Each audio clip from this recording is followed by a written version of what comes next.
हमने साथ साथ यीशु का अनुसरण किया, वहाँ से जहाँ पर चेलों ने उसके निमंत्रण का प्रत्युत्तर दिया था। समय समय पर यीशु ने उन्हें सिखाया कि उसका दृष्टिकोण क्या है और उनकी सहायता किया यह समझने में कि जिन लोगों के साथ वे मिलते हैं उनके साथ के संबंध कितना महत्वपूर्ण है, भाई से लेकर शत्रुओं तक। यीशु ने उन्हें यह भी सिखाया वे यह अनुभव कर सकते हैं कि परमेश्वर एक पिता के समान उनकी देखभाल करता है। और अब यह समय है कुछ महत्वपूर्ण निर्णयों को लेने का।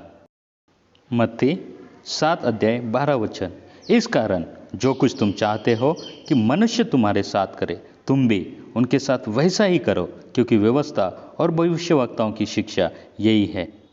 इन बातों के द्वारा यीशु अपने चेलों को शमाह याद दिला रहा था कि अपने पड़ोसी से अपने समान प्रेम रखे और सब बातों में जो उसने संबंधों के विषय में सिखाया है, इससे पहले कि वह आपको चुनौती दे निर्णयों को लेने के लिए। मत्ती 7:13-14। सकेत फाटक से प्रवेश करो, क्योंकि चौड़ा है वह फाटक और चाकल है वह मार्ग जो विनाश को पहुंचाता है, और बहुतेरे हैं जो उससे प्रवेश करते हैं। क्योंकि सकेत है वह फाटक और सकरा है वह मार्ग जो जीवन को पहुंचाता है, और थोड़े हैं जो उसे पाते हैं। आपको निर्णय लेना है। अब आगे को यीशु का अनुसरण नहीं कर सकते यदि आप सकरे मार्ग पर जो जीवन को पहुंचाता है चलने का निर्णय नहीं किया है। उस समय चेलों को यह निर्णय लेना था।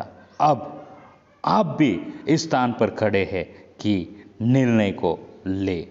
यदि आप किसी और को चेला बना रहे हैं तो वे भी इस स्थान पर खड़े होंगे। यह निर्णय उससे अलग है जहां यीशु ने कहा था मेरे पीछे चलो। यह निर्णय है जो यीशु ने सिखाया उसे करने का, जो कुछ उसने सिखाया उसे अपने जीवन में लागू करने का और कार्य रूप में लाने का। उसने जो कुछ कहा केवल उसको सुनकर आनंदित होना काफी नहीं। वह साधारण बाइबल स्टडी है जहां आप सुनने के लिए उत्सुक होते हैं पर कुछ बदलाव नहीं होता। करो, यह शब्द हम अगले भाग में कई बार देखेंगे।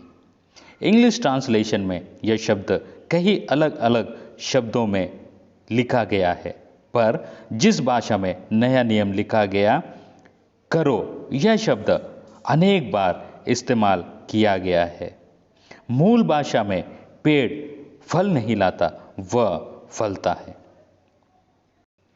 मत्ती 7:17-20।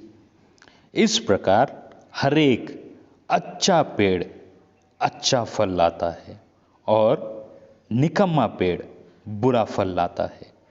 अच्छा पेड़ बुरा फल नहीं ला सकता और ना निकम्मा पेड़ अच्छा फल ला सकता है। जो पेड़ अच्छा फल नहीं लाता वह काटा और आग में डाला जाता है। सो उनके फलों से तुम उन्हें पहचान लोगे। मत्ती 7:21। जो मुझसे हे प्रभु कहता है उनमें से हर एक स्वर्ग के राज्य में प्रवेश ना करेगा, परंतु वही जो मेरे स्वर्गीय पिता की इच्छा पर चलता है। मत्ती 7:24-27।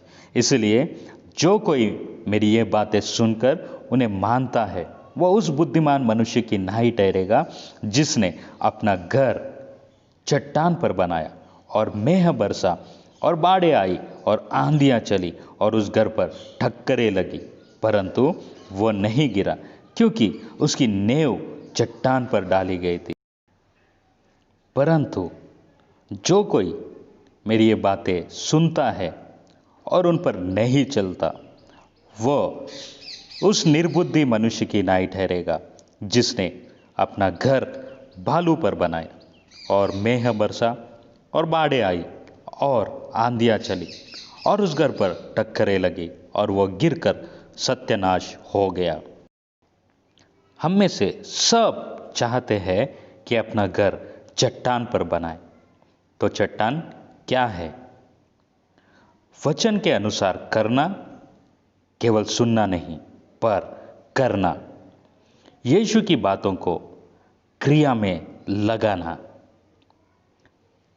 मत्ती 5:1 से 7:21, यह एक भाग है जहां यीशु इन बातों को क्रियाओं में लगाना सिखाते हैं, अपने जीवन में लागू करने के लिए कहते हैं।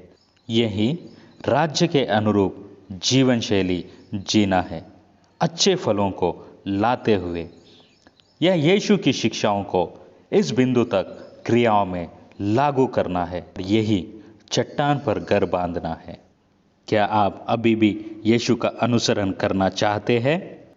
यह समय है अपने समूह में वार्तालाप करने का। मत्ती 5 से 7 तक पढ़े, एक दूसरे को समूह में याद दिलाए यीशु ने जो लोग आपके आसपास रहते हैं और परमेश्वर के साथ संबंधों के विषय में क्या कहा।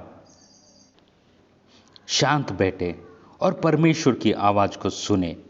वह किन बातों को आपके जीवन में लागू करने को कहता है, उसका अनुसरण करने के लिए इन बातों को अपने समूह में बांटे।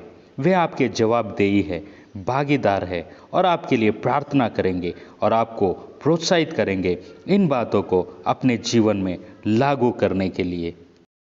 एक दूसरे के लिए प्रार्थना करें कि चेलों के जीवन की आशीषें आपके जीवन में प्रकट रूप में दिखे। हे इज़राइल सुन, यहोवा हमारा परमेश्वर है, यहोवा एक ही है।